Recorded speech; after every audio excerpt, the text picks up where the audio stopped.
It is 7:03, don't look at that, but 7:04 probably by now. And I will call to order the Jamaica Selectboard Meeting for Monday, September 26th. And first item is just any late additions to the agenda. And Paul and I talked before. Paul would like to give an update on the Emergency Management Director's seminar that he recently attended and some of the things coming out of that. That's appropriate. And well, I'll put that down at the end of the meeting, probably number 8. Anybody else have anything to add? Okay. Next item is to approve the minutes from our last meeting, of September 12th. So moved. Second. All right, any other discussion, comments? All in favor of approving the September 12th minutes, say aye. Aye. Aye. Any opposed? I'm abstaining. One abstention, Tom's abstaining. So the minutes are approved. And next item, we have Kate Harris and Laura Sibilia here. Give an update on the doings of the Brattleboro Development Corporation, Southern Vermont. I always get all these little thingies on. But anyway, take it away.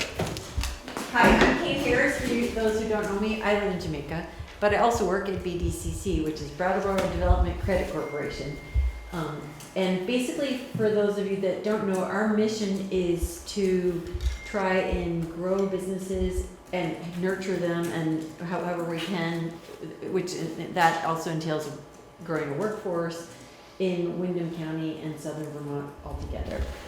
We have, in our organization, we have some real estate in Brattleboro, the cotton mill. I don't know if you guys have, anybody's been there, and you're welcome to come anytime and we'll give you a tour.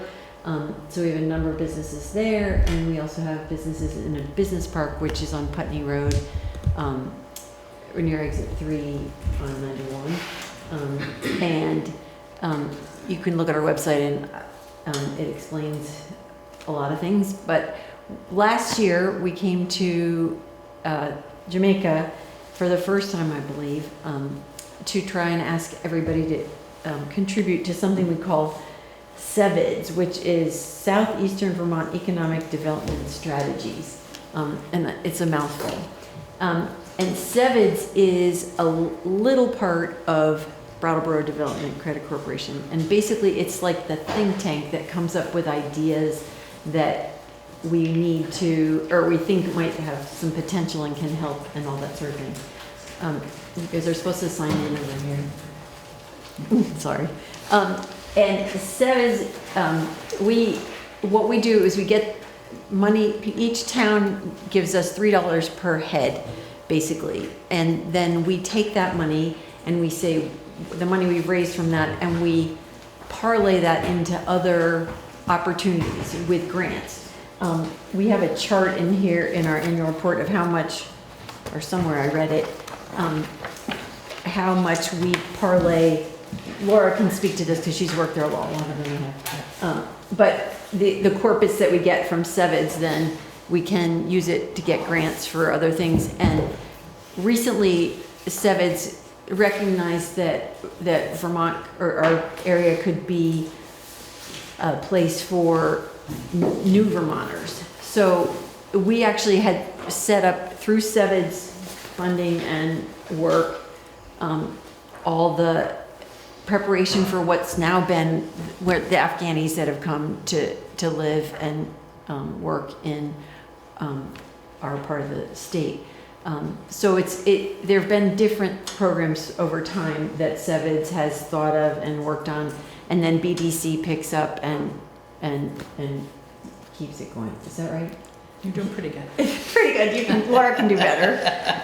So the question, last year, I think Jamaica gave us $3,105, which was based on a population of 1,035 people from the 2010 census. So we're going to ask for the same this year. And the questions I have is, when do we, if we formally request to be on the warning, is there a date for that? Or I understand you guys petitioned last year. we did. So Yeah. this year, the formality is, the structure is just a little different, that you can just submit a letter of Okay. request submit that to our treasurer. Okay. We start the budgeting process late November or so, and it gets integrated into that. Okay, so sooner the better. Sooner the better, yeah, not, never too soon. Okay, and who is the treasurer? Terry Garland, Uh-huh, yeah, okay, It's just on the website. okay, perfect. Treasure@jamaicavermont.org. That's what we do. yeah. Pretty simple, we make it simple. I'll write it down. So does anybody have any questions, or you wanna let Laura talk, because she's better at it than I am? Well, I have an addendum, so, and I'll Okay. just string out a few things here. So you have on the desk, so you've got our SeVEDS, that's the 5-year comprehensive economic development strategy. You also have what Kate was looking at was this yellow document. That's the annual report for SeVEDS and Bdcc that comes out. That's gonna give you some data about what we have done with the funds that municipalities have invested and how we've leveraged that into programs.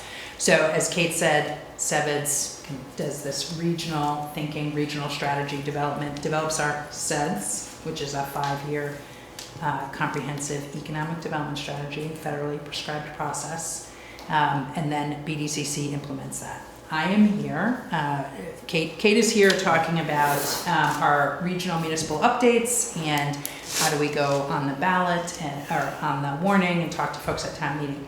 I'm here on a different process. So with our SeVEDS, which is a 2-county SeVEDS, it's for the Southern Vermont Economic Development Zone.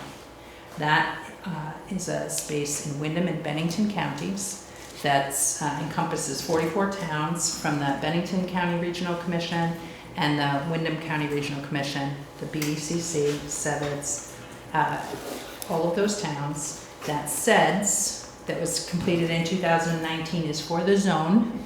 It has strategies for southern Vermont. Some are more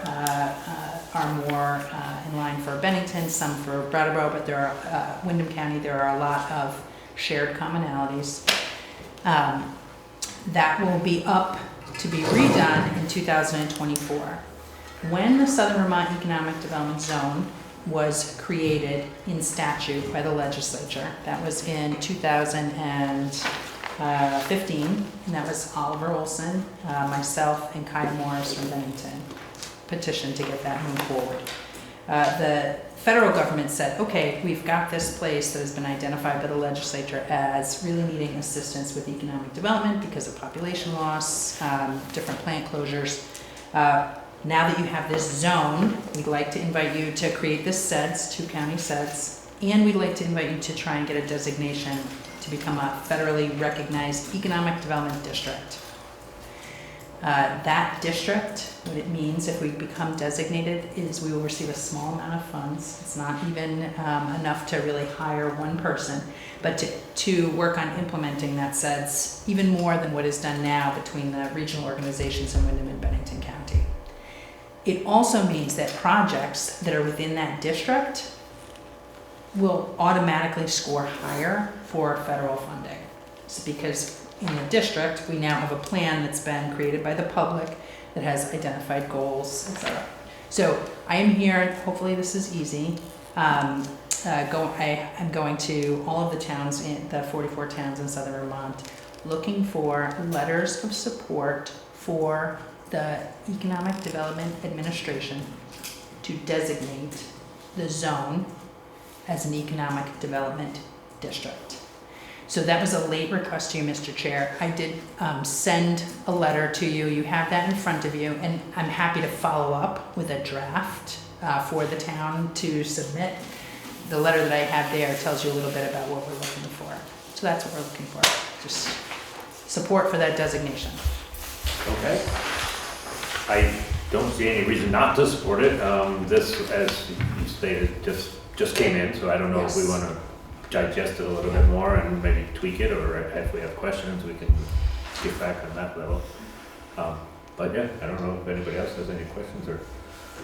So the letter that we would be signing specifically addresses this geographic zone or Jamaica as an entirety? The entire Southern Vermont zone, and it would okay. say the town of Jamaica supports the federal government designating the Southern Vermont zone as As an a whole, economic okay. development district. Okay. just interesting that because Jamaica, presumably the government of Jamaica is an expert in Jamaica, but not necessarily in the entire zones. But that's the language that is being looked for, is that? It is looking for supporting the efforts, the regional economic Okay. development efforts within the zone. Okay, so supporting the efforts, not necessarily saying we believe it is, this entire region is of a nature. Yeah. That's not asking for us to say we believe in characteristic. Okay. Right, Okay. we support the work that's been ongoing to publicly bring people together, develop these long-term strategies, work on workforce development issues, investment issues in communities, Right. et cetera. I mean, and if you think about it, this is really how taxpayers get some assurance that their tax dollars are being invested more wisely than not. Is, you know, are there plans in place? Okay. Good question. Yeah. Otherwise, it's fine, yeah. Okay. Is that what you're, I mean, That's what thank you It's- for, and I thank you for your work. I was just making sure that we've addressed what we need to do. Obviously, we want to do is what we can to support. And if you think of things that you have any questions, Meg, you have her email address, and she, in our office, and Laura's card's there. And I do the leasing, so they're better at answering the questions than I Yeah, am. and I think I just happen to live it's here, direct programs that have directly impacted Jamaica, so that's, Yeah, there's more than okay. Kate, you had something that, He adjourned the meeting, that's all. oh, okay, I wasn't sure if you wanted, if you had a question or comment or anything. Okay. All right, well, thank you. Thank you for having us. Yeah. Thank you. Yeah, You're welcome. sorry. So may I just have 60 more seconds? Absolutely. Okay, I'd like to take off my Bdcc hat, say hello to you all. I'm running to be your new representative. Jamaica is getting a new representative.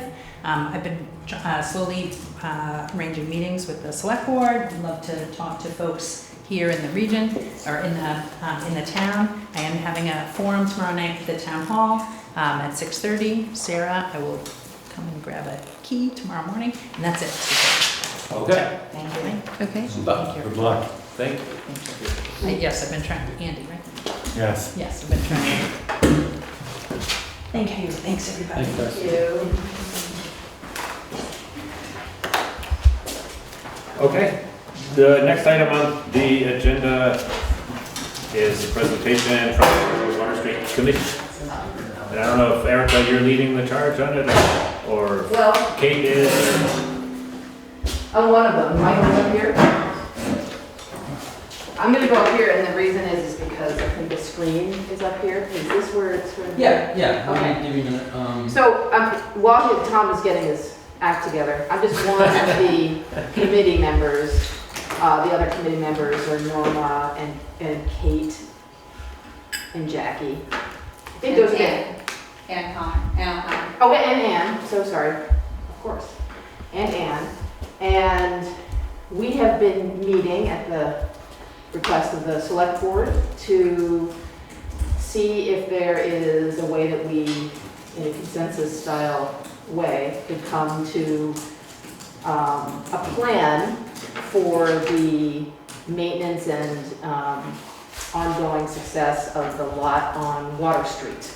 Is everyone here familiar with the lot that we're talking? It's actually a series of lots that had houses on it before Irene. Irene washed the houses away, and currently it's in a state of houselessness and sort of natural atrophy in a way. So we're going to go over a quick presentation and to show you kind of where we landed as a committee. So Tom, go for it. So this is just a slide to kind of get you in the mood of what we're talking about. Currently, it's in a state of both meadow and woodland, and there are some existing grasses and woody plants on the site. This is not the site. You can skip to the next slide.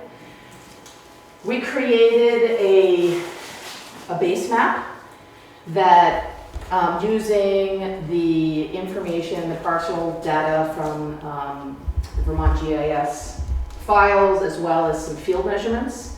The field measurements are what we used to locate existing plant species, and notably trees that were, that we wanted to, it's okay? I gotta let someone in the meeting, sorry. We went, No, I've gotta let someone in the meeting. oh, okay, let's go in the meeting, then we go back to that slide. Yeah, I'm sorry. So some of the, I'll send this whole presentation to the select board if they'd like, or at least the different PDFs of the different slides.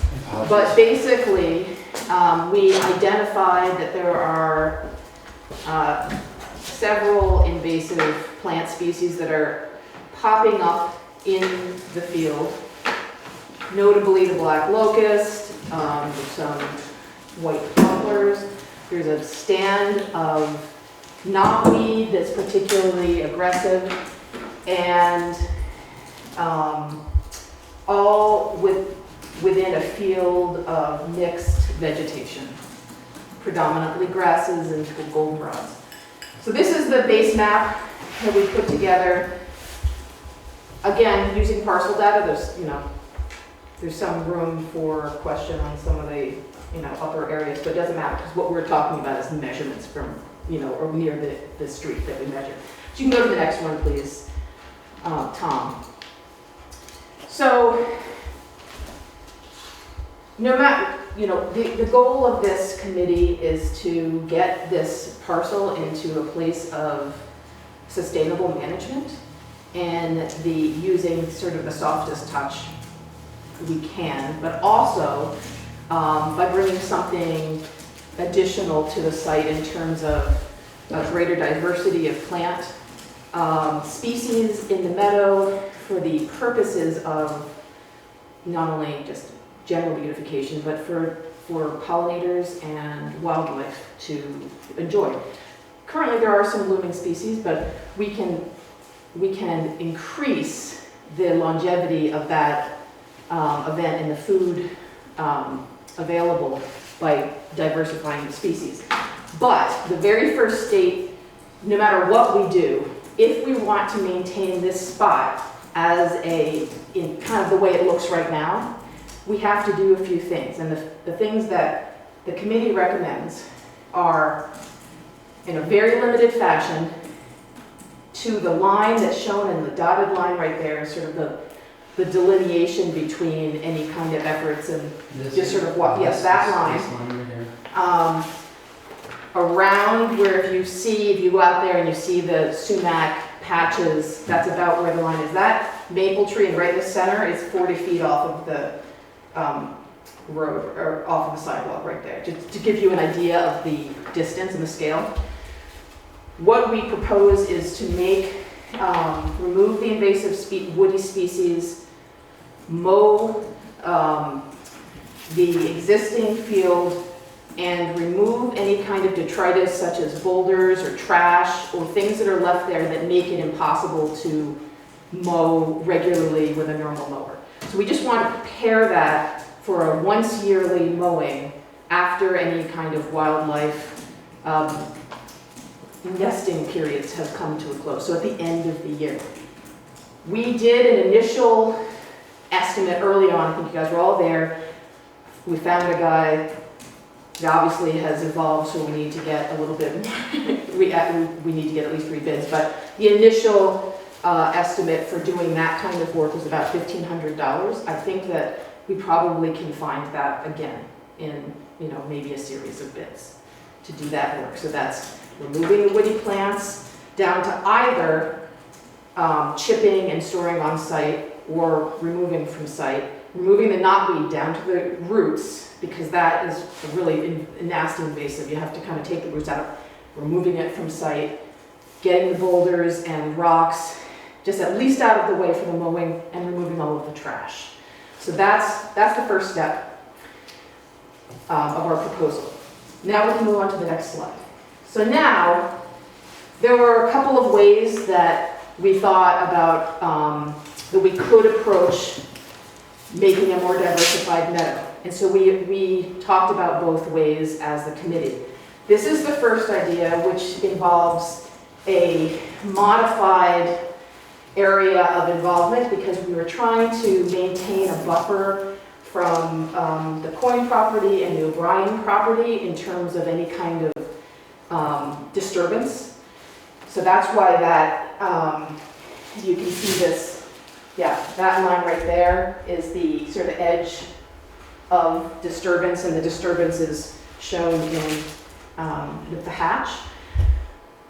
And this method would be a complete field renovation. So we would remove the existing plant material, and we would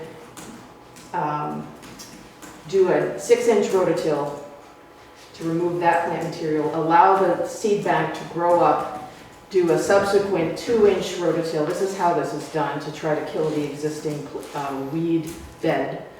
And perhaps even a third in order to prepare the soil, then seed, then roll, and then the plants would then grow for a series of 3 years. And so it's about a 3-year process for that kind of establishment, plus any time it takes to kill the seed bed. So that's the first idea, and you can switch the slide to the next idea. And I have a few more slides to explain that.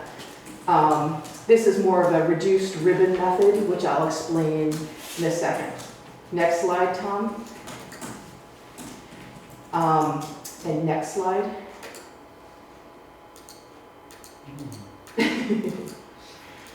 So while he's figuring that out, these are just some images to give you some ideas of the types of plants that might be chosen by seed or plug to reestablish this meadow with a longer bloom season. These are just plants that I know to be native to and good for the local cultural meadow.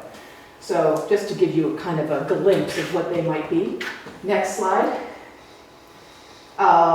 So next slide. I think we went. This is an example of a seed list. So one of the parts of this process is to develop a list of all of the plants that we might use and find the appropriate percentages of those seeds and the amounts based on the square footage of the area. So this is just a sample one that I did for a nearby field. Next slide. And it's $1,300 below? Is that the total? This is for just whatever field, this is not for this. Okay. This is a sample, Okay. but yes, that one came to about $1,300. Okay. I have found that in general, these seed mixes equal to about $1,000 per acre, which is 43,560 square feet. But that's not how much land we have that we're dealing with, so it's sort of, I'll get into that. Okay.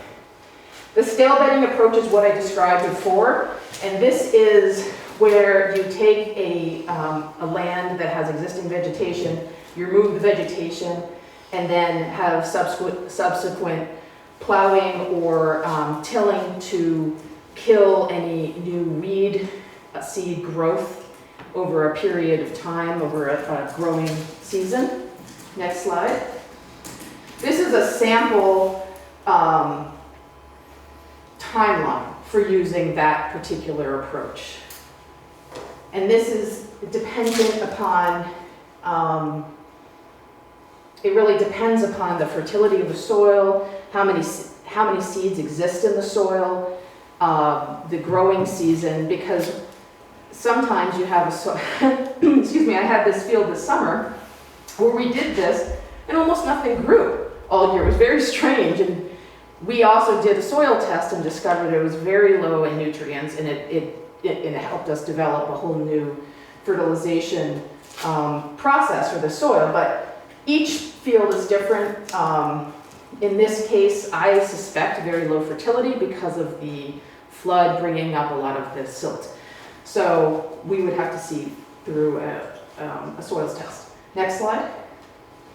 This is an example of doing the seeding process of what it might look like in different years. Normally in the first year, if you have a mixed wildflower seed meadow, the perennial forbs do not bloom the first year. They often bloom by the second year, by the third year, much more likely. Some of them do, like there's these rudbeckias that tend to bloom the first year, so you might have like a really yellow field the first year. But I'm only explaining this because as a committee, we understand that there may be certain tolerances for waiting for something to change, and this is the reality of this particular method of seeding the entire meadow. So we want to show you with all of it. Next slide, please. Now, we're going to get into, and I'll explain, another method, which is instead of seeding, using landscape plugs. This picture on the very bottom, on the bottom right, is an example of what I mean by landscape plugs. These come in both grasses and wildflower forbs, all different kinds. There's a nursery that I use down in Pennsylvania that sells these by the flat of like 50 or 72. They're normally anywhere from 80 cents a plug to $2 and something a plug. So they vary, but the benefit of doing the plugged meadow is, one, you have a lot more control over exactly what it looks like. So if you want to do something very rich and designy, or just rich because you want to control the type of plant diversity, this is the way to go. It's very fast in establishment.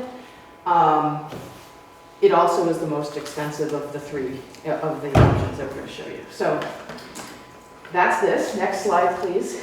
So back to this slide. This is the second concept that we had, and this is, rather than that, doing the whole field minus the buffer next to some of the neighbors, this is taking the field and instead creating a few large swaths through the field by rototilling and hand pulling the weeds.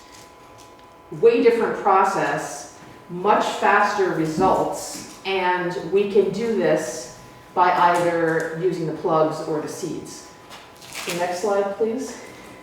Quick question. Yes. So the remainder would be mowed, is that the idea? Or The remainder would be the same meadow that exists now. Okay. So the ideal would be somewhere like a 3-foot meadow. So we would choose plants that would kind of fit within that scheme so that they would blend a little bit more. But from the street side looking in, if we did these swaths, you wouldn't have this bare earth to look at, because there would be some tall growth between the person on the street Right. and what's going on there. So you would kind of see it like within the field that there's been an amendment. Let me add, Yes. currently, what's in that meadow is, the first half of the summer, just some low grasses that are undefinable, for most of the half of the summer. And then what really surfaces is goldenrod and Queen Anne's lace more than anything else, I think. Just so you know what's there existing. So that's where you don't see these sample ribbons would be that More goldenrod diverse, and Queen right. Anne's lace, and then those ribbons are samples, which would be intentionally chosen plants to biodiversify the landscape. Got it.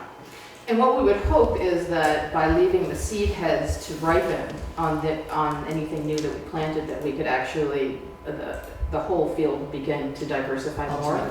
Ultimately, and that's another reason to wait till very late in the year for the yearly mowing, just to allow seed heads to ripen, make sure those things aren't living, nesting birds are in the grasses.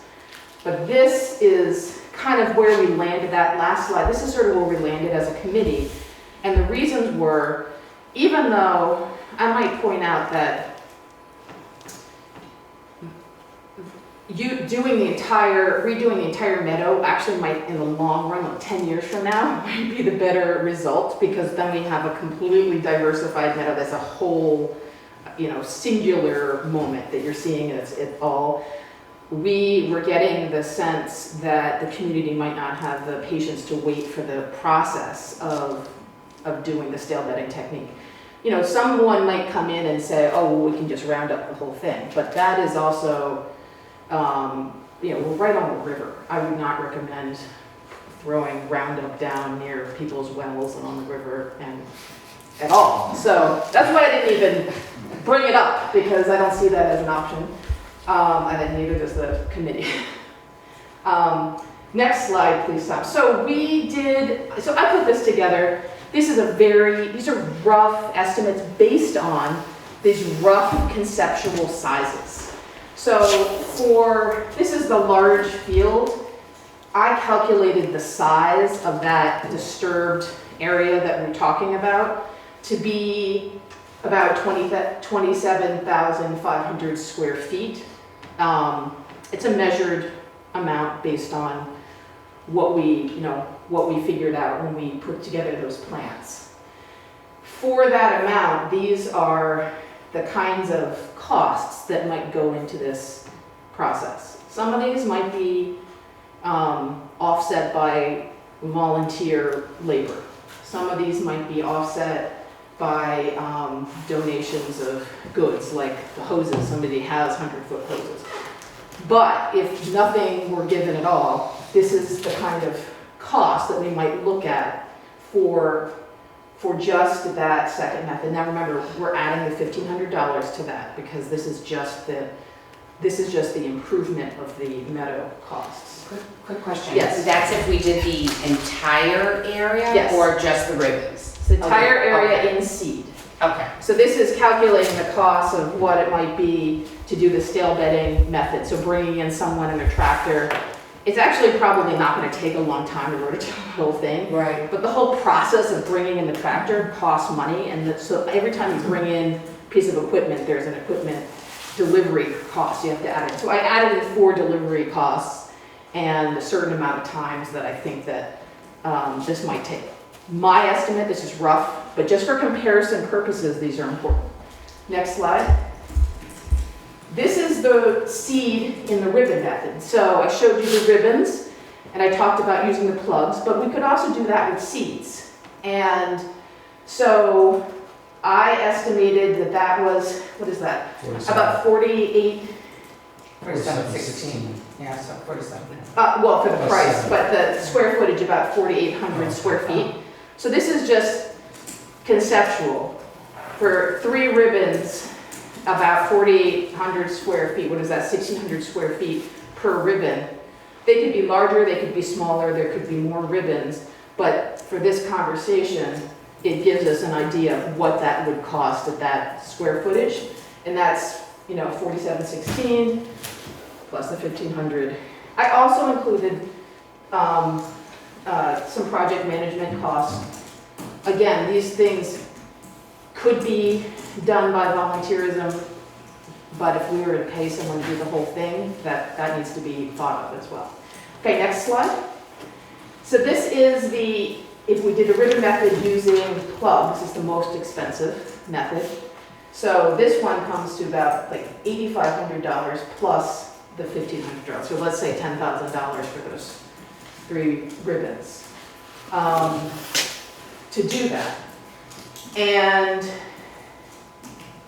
our committee landed on either the plugs or, in the very least, the ribbons. So those are 2 ways that you could improve that meadow, and 2 different costs. Seeds, the negative is that you have to wait a few years for the benefit to be visible. And in those 3 years, you really also do need to manage those ribbons by mowing up to 6 inches to keep out the weed seed. So there is a little bit of management cost that I'm just now remembering that isn't in here. You can also do a mix of the plugs and the seeds. So where I am, I think, is there another slide, Tom? This is just a slide that shows a pretty picture. So this is really the end of the presentation, and to be clear, I showed 2 different concepts. One is the whole really 3 different concepts. One is the renovating the entire swath, maintaining a buffer for the neighbors. The second was renovating ribbons throughout the field, and 2 subsets of that are using seeds or using plugs, and those are the different costs. Now, I did print out an 11 by 17 of that ribbon method for everyone to see. Are there any questions? Yes, Andy? Is the committee recommending the ribbon? Yes. That's what you're recommending for the Which- board? By consensus, yeah, unanimous Yeah. consensus. Okay. Just for the reasons of our feel of the community in all of our meetings. I think number 1 was for the lower expense, and number 2, because we didn't want to do a lot of work and have nothing to show for it in 3 years and have townspeople say, well, gee, that was a lot of something for nothing. So with ribbons, you'll have a more progressive signs of There was success. concern about that being open for 3 years with Yes. like, for flooding. Yes, And, there's another one. not to segue this into another project, but our road has some really terrible problems that we're gonna be talking more about, which there'll be no green space again if we don't address it. I was at another meeting, and me and Tom are having a hard time getting that addressed. So I've attended your meetings, and, as an adjacent owner, I would be fine with just pulling the invasives and planting something there, but I'm outnumbered on that. Me, Norma, Valentine's, or they would be here. So we just we're not master gardeners. We know there's one hell of a root system in there right now that if the water did come up, it might slow down for a little while, and understand you want to do something with the land, but that's where I'm at as a homeowner, and we got to keep an eye on that bridge and the other properties. It's not just the Coyne residence. Oh, it's just the Coyne's house. As a select board member, fiscally, I'm not too worried about it. I just have one concern about the perpetual ongoing, the volunteer thing. I don't see that happening. We're gonna have to hire someone to maintain that field. No, I agree, you should hire someone to So that maintain needs to be out there, that mowed once yearly. I saw them trying to put wildflowers in, and there were a few volunteers, but, it was a lack of water, but I didn't see half the town trying to help whoever was doing that, No. myself included. I didn't lend much of a hand. Like a community garden, and then I'll be quiet, but it starts off with a bang and then it fizzles out. But if we're gonna really do this, anything to any degree, there's gonna have to be some money spent on it, year after year. I'm not advocating that, I'm just saying that's what's going to have to happen, because people aren't gonna do it for free. Some people might, but not 5 years in a row. I should mention that these were installation costs, not yearly maintenance costs.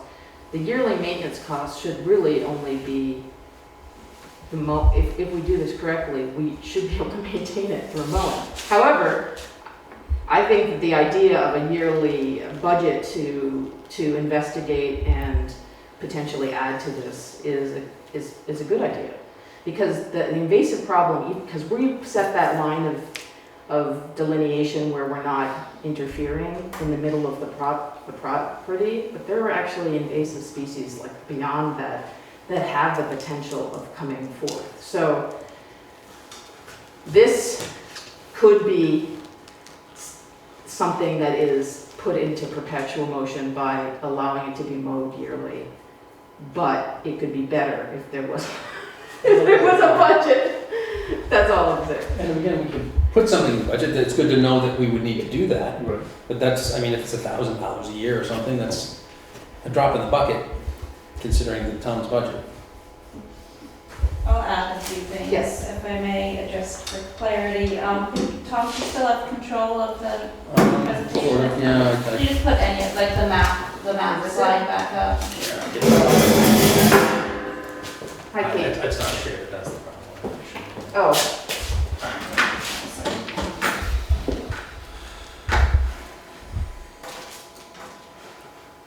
And for those who don't know me, I'm Jackie Brown. I'm the adjoining landowner, along with Tom Gilbert, and, Where are you going? right, do one the one with the ribbons, yeah. This one?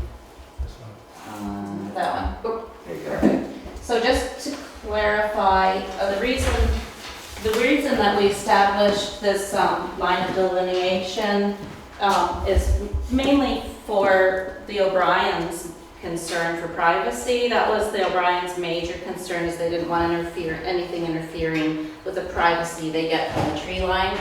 So even though this is the property map, that is the O'Brien's house, and we decided, let's not disturb any of this woodlands, which actually extends here. They're just not shown as green trees because they're not on the property that the town owns. So we wanted to retain all of this for the woodland creatures and for the O'Brien's privacy. We decided just not to touch anything. There's bear and deer that cross this back area. And the goal of the committee is to keep a natural area for wildlife and for just success of the ecosystem. So when we're talking just about this front meadow, just to be clear, we're taking out the invasives. Also of note is the removal of some invasives on the other side of the guardrail on the Ball Mountain Brook side, so that's one thing that would be included in the removal of the invasives. They are shown on that one map. You Okay. need to go back to it. Which The base map, the very first, oh, there they are. in No, green. there's a couple, there's about 4 or 5. So that would be a part of the process of that first professional job of removal of invasives. And then also when we were talking about the meadow, we were actually carrying it forward to this whole property line, unless the Coins really didn't want it to go this far. But it would make sense to consider this a whole, rather than to stop it short and stop mowing, at just kind of what looks to be a random place when you're walking down the sidewalk. So anyways, those are just some clarifications. And when I did the walking to get some measurements, I estimated this whole plot to be roughly 2¼ acres. I don't know if Eric Well, was- that's what it said on the parcel map information, but it was a little confusing because it only had it on one parcel.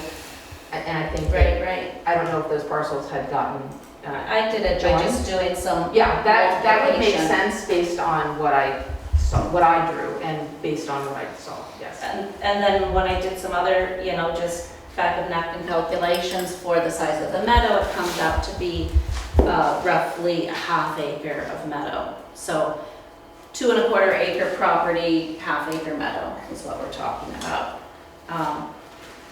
So just for some points of clarification, I guess what I would like to do, and Eric has been so generous with her time, professional time into this project on top of our busy schedule. We're just seeing this together tonight for the first time. So unfortunately, we as a committee have not had the ability thus far to look at this together. So but what I would like to propose, I guess individually, I can't speak from the whole committee right now, but what I think we'd like to do, having taken your charge to do some research and come back to you, here we are coming back to you.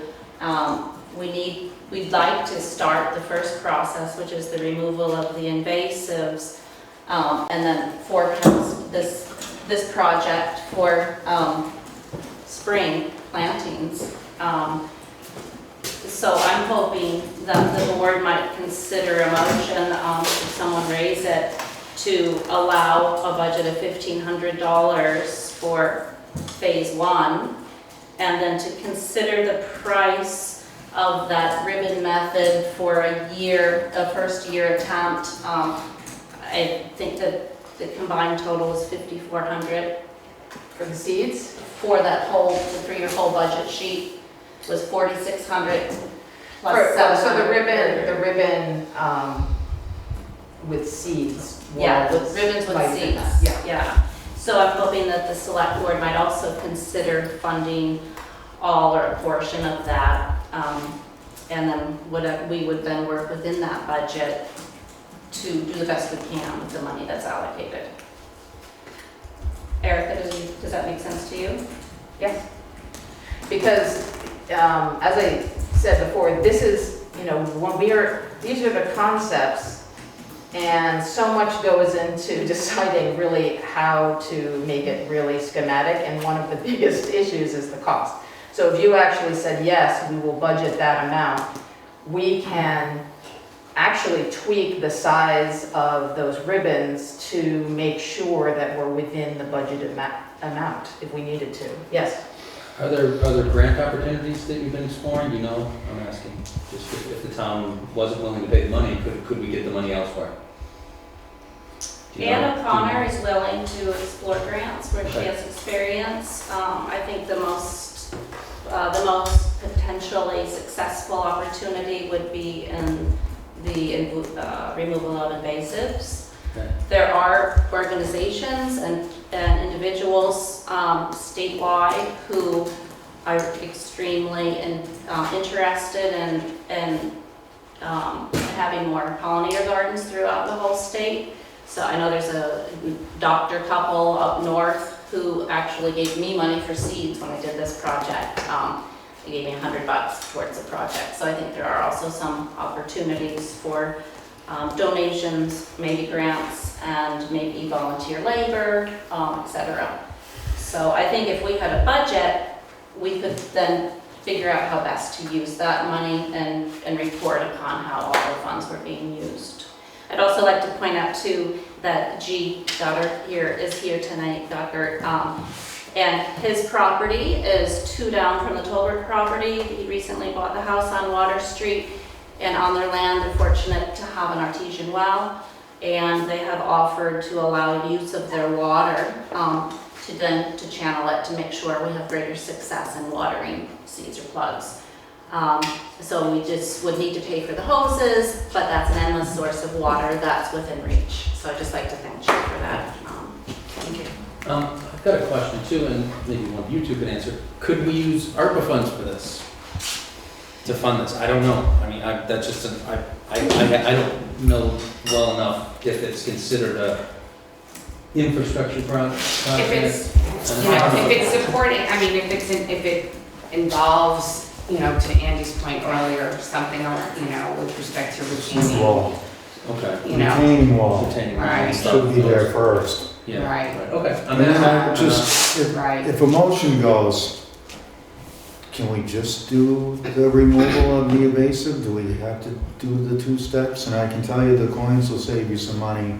You could stop that ribbon a little ways away from my house. I'd like a buffer. We would like a buffer. It will basically just continue to be the goldenrod instead of the. Oh, that'd be fine, but it looks like it comes over. I Right, can't that- really that- see where where that property line is. And I got a well right there. And it's I think that's, the property line is the solid black. It is. It's the furthest one. With to the the right. compass on it? I'll go up and point to it. Your house is the square there. Huh? So Our house is there. your property line is this. Oh, I thought it was a solid No, line. this is one of, so these are just traced from that GIS parcel map that I mentioned, but this is. Well, in it's the a legend, paved- it's the solid line, that's why I asked. It's just bolder, it's just It is darker. darker. Okay. Maybe I should have made That's it even your more house. bold. That's my The outside. Right. So I'm hoping that someone on the select board might make a motion which would include allowing us to pursue the pollinator meadow and not just the invasives, or so that we could carry on our good work, and Jamaica could be proud then to be yet another town that's supporting bees and pollinators and creating something of beauty and sustainability for this town. This is basically the major piece of property that the town owns outside of buildings. So, and it's, as we know, it's a popular pedestrian route. And so I just think for a lot of reasons it makes sense to have that an attractive and successful natural habitat. So I'd like to make an initial motion, which would be to approve the initial recommendation for this, which would occur before the winter, which would be to remove the invasive species, doing the mowing as recommended and as you've described. And by you, I should be saying Erica Bowman, as on behalf of the committee, as the first of what would be two motions. I'll second the motion. Discussion. Any further Any discussion to further that? discussion on that? All right, I will call a vote on that motion to initiate the project, or at least the first phase, to spend the $1,500, or the $1,500 is that same, that's the cost that's associated with doing the invasive I think we could removal. take that budget and work with it. We could, but I also want to say, is Kate supposed to be on this? She's on here. Kate, she can see it. Okay, I'm good. on. I didn't know. So give or take 1,500. So how much? 1,500? That's first of two motions. Yes, first of two. What's the second motion? Well, you need to vote on it first, right? To discuss the rest of the project, the rest of the presentation. Yeah, I think it's fair to say that. Right. But that's at least what I'm putting before, you know, the motion that I've made. Further discussion to that? Yes, is there any way to do this without mowing, without knocking things down? That's the concern of the adjacent landowners, aside from the Tolbert residents. The mowing does not do anything to the root system. I just asked, is that a necessary evil in my eyes? It is a necessary evil to do that once I just yearly. want that on camera. And initially, and the reason is because it helps, it keeps the woody plants from reemerging, but in this initial phase that we're discussing, someone needs to be able to see all of the things that are in the way of a mower. And so you just can't do it when the meadow is 3.5 feet tall. Well, I'm in the minority here, so let her rip. Well, we have, I was wondering if it's possible to collect a bunch of animals and just have them mow the lawn. Like sheep, or a bunch of sheep, or a bunch Goats. of goats, or cows. I hate poison ivy. It's possible, I mean, You could it's explore that. possible, but I don't I'd be know. really against that. I mean, Eric is the expert, but from my experience, certain animals eat certain, you know, plants, and others don't eat others, and there's a lot of woody stuff to get it to where, to achieve the goal that Eric is describing, where we see trash, where we see boulders, where we make sure bamboo and other woody, you know, species don't, you know, I know from my personal experience, I have bamboo. So we have to be mowing, or the bamboo will just take over there. So I don't think, Erica, unless you're familiar with something that I'm not familiar Were you with. talking about the initial preparation for clearing the detritus and woodies, or were you talking about the perpetual maintenance? I'm imagining the initial preparation, but I'm also imagining, like you said, you haven't done the soil tests yet, and Yes. so if the soil is kind of shitty because of silt, then you could even set up a sort of a zoo of a variety of different animals for the first year or two, so they can like poop all over and actually like implement the manure into the soil, you know? The issue then is also you need animal husbandry, right? So I know, because I have animals, they require a lot of work, so you would need, you know, a lot to accompany the herding. And fencing. And, yeah, fencing. I love the idea, and I know someone who I really admire who raises sheep and lambs, and she has her fields around that she moves them to, it's a lot of work. But she does it because she's raising them. I don't know for a half of an acre, if it's, I love the idea, but, yeah. I wonder if in our research of finding potential contractors to do it, that could be one avenue, at least finding out. I do have some question as to whether, because there's so much goldenrod, a lot of times livestock is not like goldenrod. Yeah. But I don't really know for sure. The only other issue is there's black cherries in there, which are very toxic to yeah. sheep and goats. And so I don't want to say no, because I personally love the idea. I just think that I don't have the answer whether or not that's suitable for this phase. Maybe it is, but if they vote on the amount, that could be something that we actually looked into in finding how we can make that happen. It would be great, I mean, it would be great. I did mean the initial, the initial cutting. Because, that's all I gotta say. That's what I meant. Right. I wasn't talking about the whole project. Did you want more from Erica on that, I've been to all the committee meetings, so I kinda got an idea of Okay. it. I think it just goes, the question about the initial cutting is a larger question in that in order to prepare for a perpetual, like a yearly cutting, we would need to be sure that there was nothing in the way of that area that would damage a mower. And to not mow that area at all would potentially lead to a lot of woody growth. And so that, I mean, it's really, there's a lot of answers to that question. There's crushed septics in there, caved in wells, that was just landscape to get the road back on, so I don't know what it's like out there. Drive a tractor out there, you're gonna have to, I've walked out there, it's messy. There's a lot of rocks and stuff. it's not gonna be a piece of cake. I don't think. I think it's gonna be a lot of work. I'm not saying that's a bad thing, but look at the work you put into it already. Okay, there's a motion on the table, all in favor, say aye. Aye.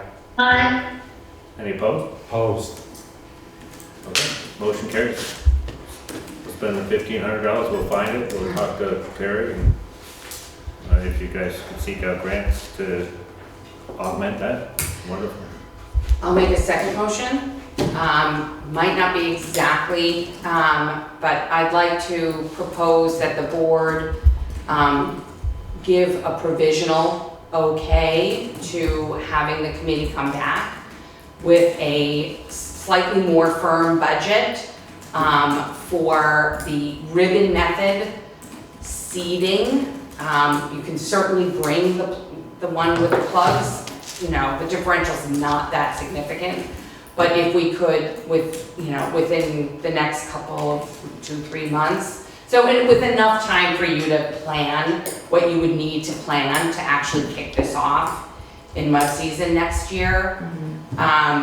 Just with a little bit more teeth, but that, if the board, sorry, Sarah, I'm not giving you a nice clear resolution here, but that we would resolve to meet again on the understanding that the board is initially provisionally comfortable with the ribbon method seeding and potentially plugs, depending on pricing. I'll second. Further discussion. I would suggest also to add to that when you said 2 to 3 months, to have it prior to our budgeting process.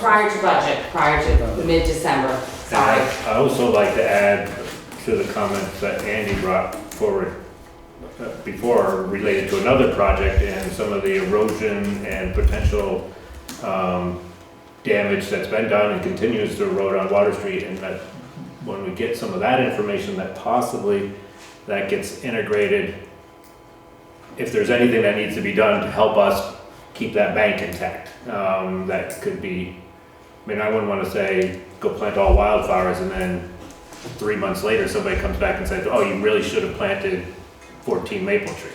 Just as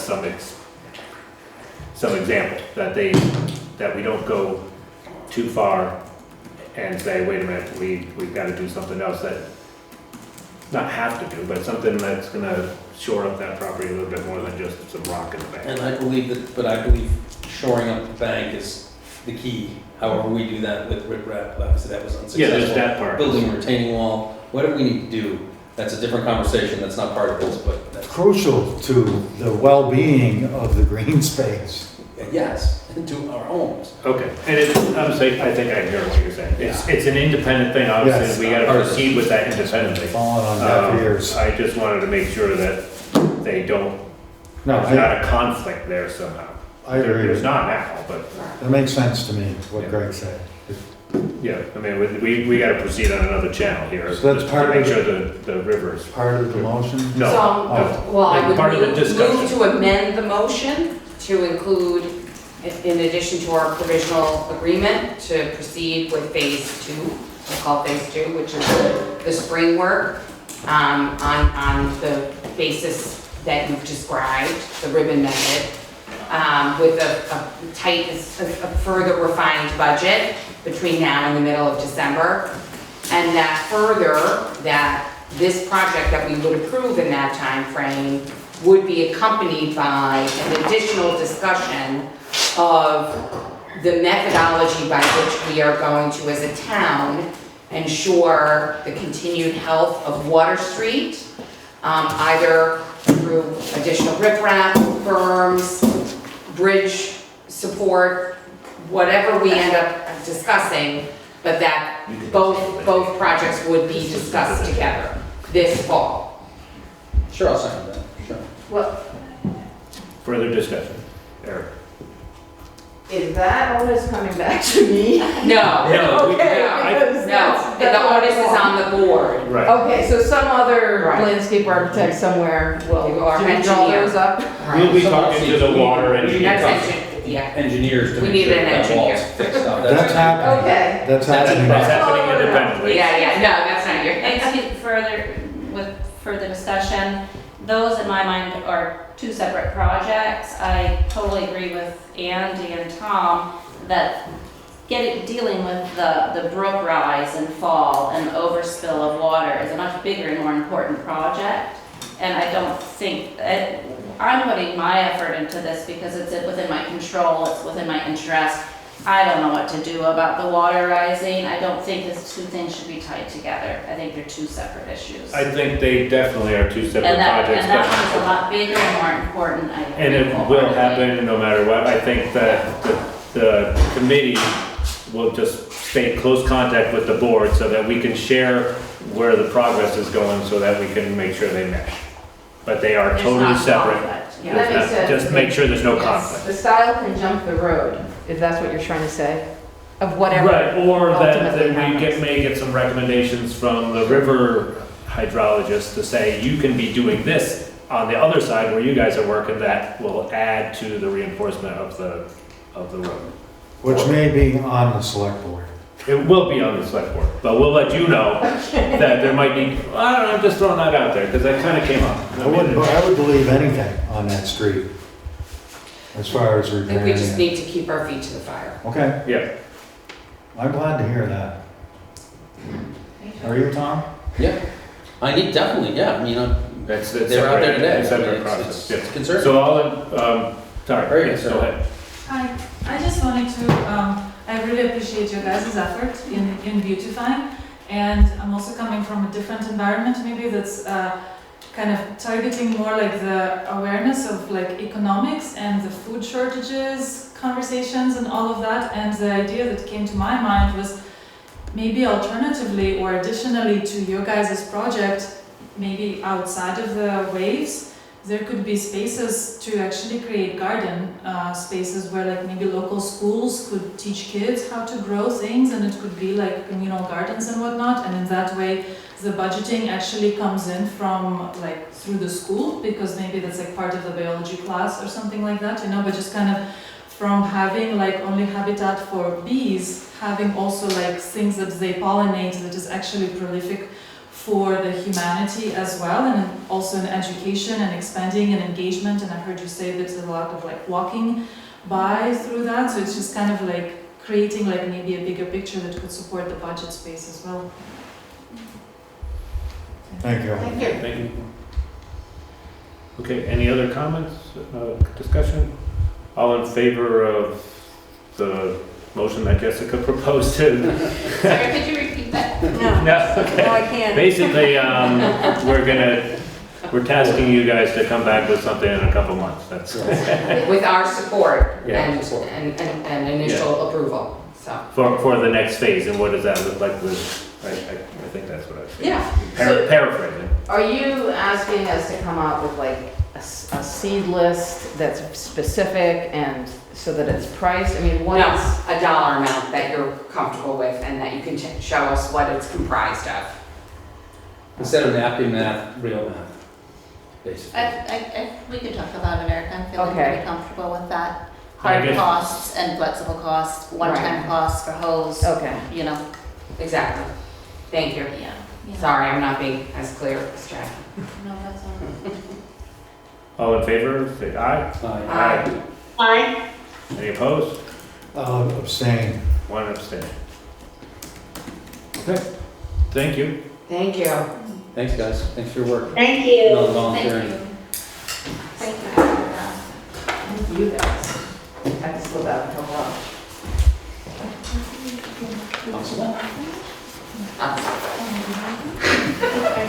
Okay, next item on the agenda, We're gonna defer. and we're gonna table this, we're gonna draft up some stuff and we're still working on that. So the discussion of the Declaration of Inclusion will table till our next meeting. The item number 6. Yeah. To discuss and a decision on the proposed transfer station hours, just Yeah. put Yeah. forward some new hours, proposed hours at the last meeting, which we digested a little. And some refinements. So essentially, granted, it's largely anecdotal and then data from about 2.5 weeks. Our new provisional transfer station attendant took over. What has become clear actually is that the lightest day is Monday, followed by Tuesday, followed by Wednesday. That there is, as I mentioned in the last time this was on the agenda, that there's pretty universal frustration with having the transfer station be closed on Friday and Thursday. Thursday has tended to be a difficult day for our citizens as well, but certainly Friday. The other issue of consternation, of course, has been that it's different hours every day of the week, so we wanted to create some uniformity. And then the other two overarching goals of a new time schedule would be to have 2 days together off, to maintain that. There is 2 days together off for the transfer station attendant. But also not to require a transfer station attendant to be, to work all day Saturday and Sunday. All weekend is just has turned out to be, it's not considered, I don't want to say it that way. It is really ill-advised to require an individual to earn their living that they must work both days on a weekend. It becomes, as prior transfer station attendants have described it, you never get to go to a family event. It's just really tough unless you're giving up your hours, right? Because you can find an alternate, but that means you're giving up hours that you need to be earning for that week. I get it, but I've done it for 50 years, worked on Saturdays and Sundays, so it's not, like, I think that shouldn't be one of the only drivers. I know it's important. Right. There It may be doesn't- some other reasons that we may not be able to talk about, Sunday in particular. There are other reasons that we're not able to. Some people do things on Sunday that are kind of private, maybe. Oh, you mean why we would, Yes. why, Sure, okay. right. So I would say, I'm fairly ecumenical to whether some of that No, I get time it. is off on Saturday versus Sunday. I mean, if we're Right. talking about a religious thing, I'm Jewish, so Saturday would be the day of worship for me versus other people where Sunday might be a day of worship. I think it's really, the driver here is that the typical work week is Monday to Friday. I think I think can, the I mean, if Friday- you want, I can get all sorts of statistics. It's Monday to Friday. So when you require someone to work 12 months a year, all day Saturday and all day Sunday, whether, it's one of those things where, yes, maybe some of us have had to do that in the past. Is that the right thing for the town to continue to require? I guess I bring up, do you have the data for, I know I've been there on Sunday mornings working and filling in, and I think with a lot of our transient customers, so I guess. Right. The Airbnbers or whoever they are, the second homeowners, that's why I was wondering, I totally agree with the philosophy that you're throwing out there, but whether or not the Sunday morning is busy versus the Sunday afternoon. I don't know what the numbers say, I didn't see the numbers Right. unless I missed them. I get the Friday part, I mean, because that's I the didn't- work week. I don't have it by hour. 10:30 this weekend is packed. Right, I don't Yeah. have it by Yeah. hour, you know what I'm saying? I have it by think Sunday day, I mornings have the are whole pretty day. busy, But Listen, we can try it, we do have an alternate, we've had several alternates. we have an could alternate somebody doing that- Sunday mornings That right could now. fill in Yeah, on yeah. certain days on Sundays. When would this go into effect? We would have to discuss that. I mean, we haven't even gotten to the hurdle of like coming to any kind of agreement among the five of us as to what the new schedule should be, I so. like, It's really just trying to, I like the schedule, I think it's great.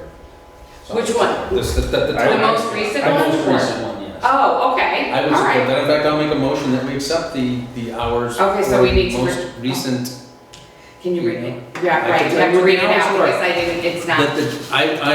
I have a motion that the transfer station, new hours for the transfer station will be Monday, 9 AM to 5 PM, closed on Tuesday, closed on Wednesday, open on Thursday, 2 to 6 PM, open on Friday, 9 AM to 5 PM, open on Saturday, 9 AM to 5 PM, and open on Sunday, 1 PM to 5 PM. second, Effective, Oh, I think we need to give people a few weeks. effective November 1st. How about that? November 1st. Sounds good. Makes Okay. sense. Any further discussion? just, how will that information be expedited? Oh, how will we push it out? So I think we'll put it on the website, we'll post it around town. Obviously, it'll be at the transfer station. We could do a little handout with the new hours. I think that's a great idea. Have it Yeah. available where the bags are sold? Yes, At the yes, I yes. could have some t-shirts made up. T-shirts. I like t-shirts, I like t-shirts. So I'll remember. Or some printed I didn't realize backwards. everybody was okay. I was like, Yeah. trying to go around. I saw that. All right. Yes. She might. All right, I'm just saying- are we all good? Any further discussion? All in favor of accepting the due transfer station hours, say aye. Hi. Get ready, Hi. get ready for phone calls. I'm good with that. Anybody who has questions or concerns, you can call me, Jessica Just a Pollard. change, positive change. Okay, where are we at? The first call, Sarah, just kidding. Yeah. Okay, the next item, an update on the town administrator position. Just real quick, Jessica and I met with him a few weeks ago. I know Kate and Tom and Andy also would like to meet with him, so we're trying to arrange that. Jessica and I felt very good and that he was very well qualified for what we're looking for. Had a lot of great experience in similar and different administrative positions within civil government, so civil. When were we thinking of having us meet with him? This week, next week? I'm still waiting to hear back from him, but hopefully this Wednesday evening, 6 o'clock or so. Or I could probably- he's very flexible, but I just haven't heard specifics. That's fine, just let me know. Thank you. Okay, Next yeah, so, Wednesday? yeah,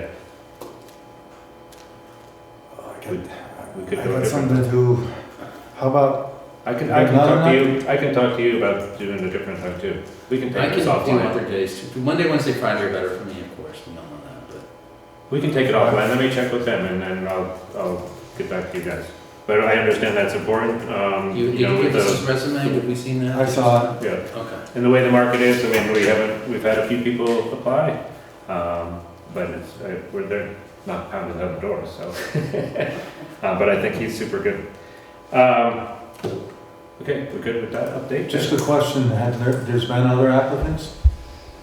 There is one other, There was one other. right. Okay, I thought there was just this one. No, there has been one. Michael Cutler, right? That's the gentleman. Right. The other person's name, I can't get his name, I forgot his name too.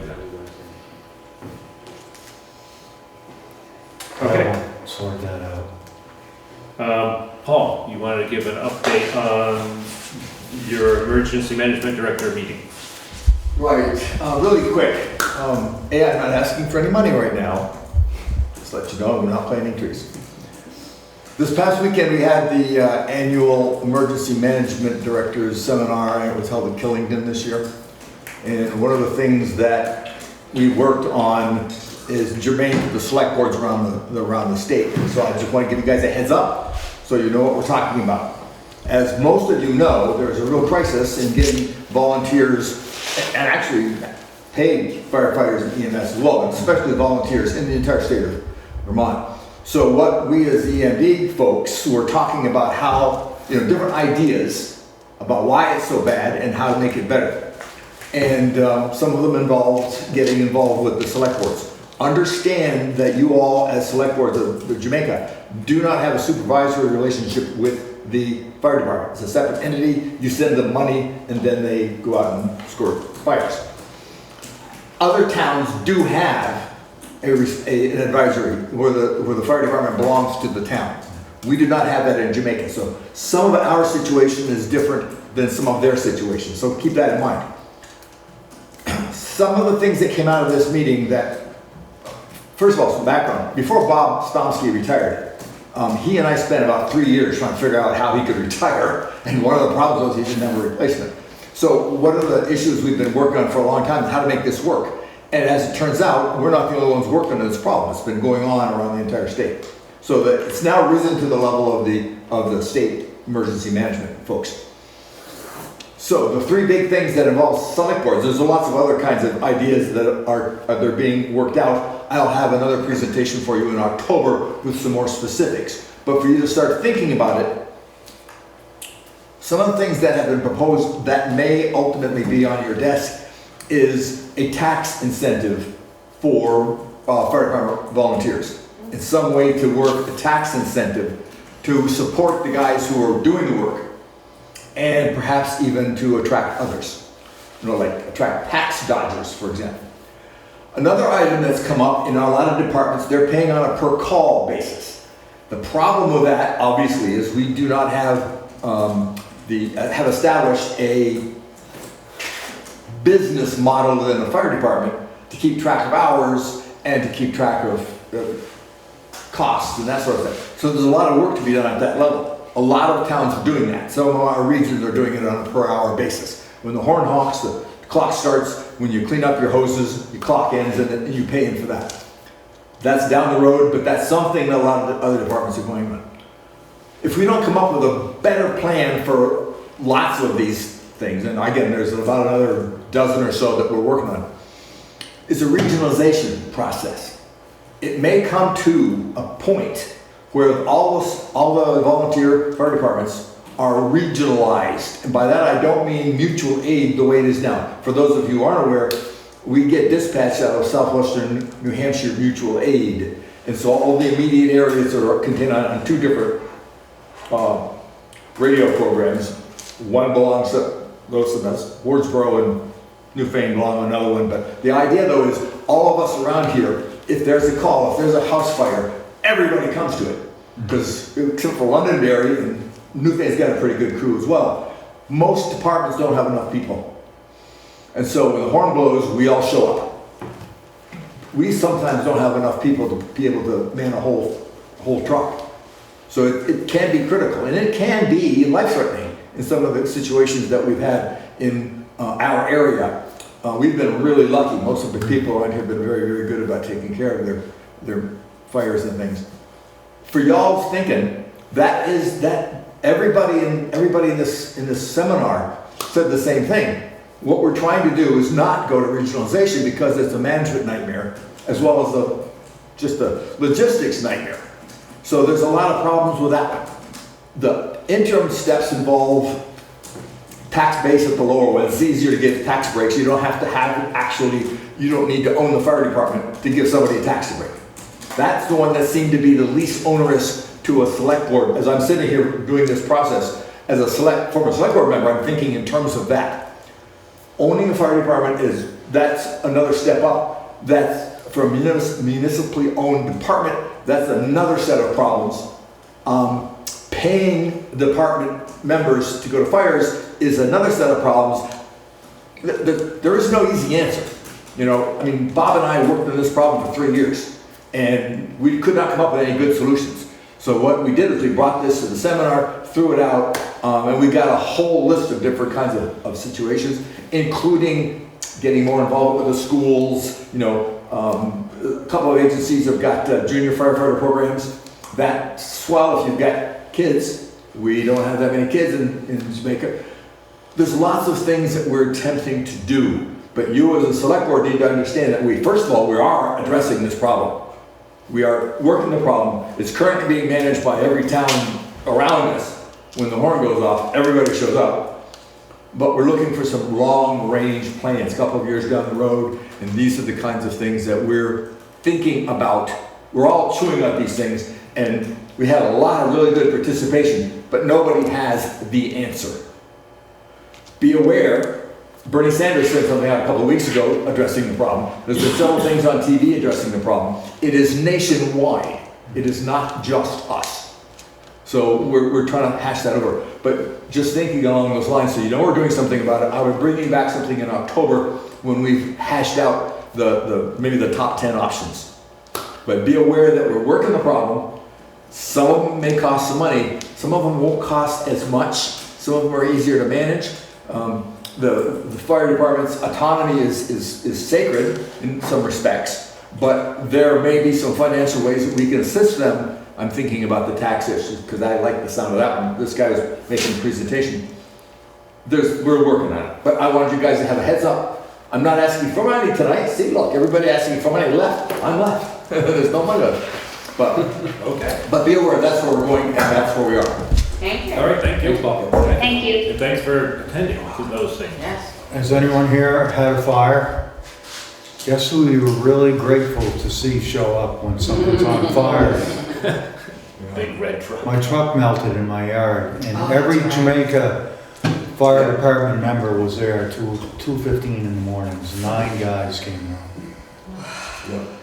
Usually we have to feed people, So I just- but they came for you. Just thank you, Paul, but we are so, I don't want to jinx us, I'm not Yeah, gonna say it, right. but, you know, fires are, you know, here's a news flash, fires are horrific. That can be a terrible thing. And we have an understaffed fire department. One of the things that, along those lines, obviously, if something happens bad in here, everybody, at 2 o'clock in the morning, they're not at work. Our big problem is we don't have an industry base in Jamaica. One of the options that somebody suggested, which I thought was a good idea, but I don't think applies to us, incentivize the employers that allow their people to go to these fires.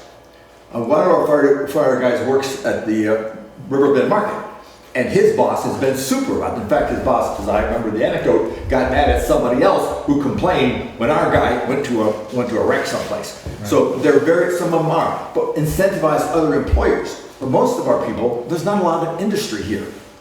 So that's an issue that is going to be appropriate for another department in another town. The biggest concern we have, and that's why we need to have something local, is if something happens, somebody's got to get there in a hurry. And there's very few places in Jamaica we can get to in a hurry, as fast as we would like. Mm-hmm. And if we go regionalization, that's even more difficult. So there's a lot of things that we're chewing on. Be aware we're chewing on, but that's the direction we're going. And thanks for the compliment to the fire department. Those guys deserve it. All right, thank you. Couple next thing, more housekeeping, I guess. Sarah has said that the ballots are available for the November 8th general election. She has them here. They will also be mailed out by the Secretary of State. They should be going office, so out they should very be out, soon. so, you will have no difficulty finding a ballot. You guys That was gonna on need the volunteers? news tonight. Sarah's in charge of that. Oh, you gonna need volunteers on election day? Always. Okay. Are we using the counting machine? That's exciting. Yeah, that's. It was pretty exciting. Yeah. So all active voters, if you're not challenged, if you're challenged, then you will not get a ballot, but everyone else will be receiving a ballot in the mail in the next couple weeks, I would assume, quite soon. Yeah. Super. And the counting machine worked wonderfully. It's not connected to the Italians to a satellite. Not at all. Good. It's not connected to anything right now. But I wish that was me. All right, next item is just to review and approve the timesheets for the town highway crew office transfer station. Terry sent those out. I'd like to motion that we approve the timesheets. Second.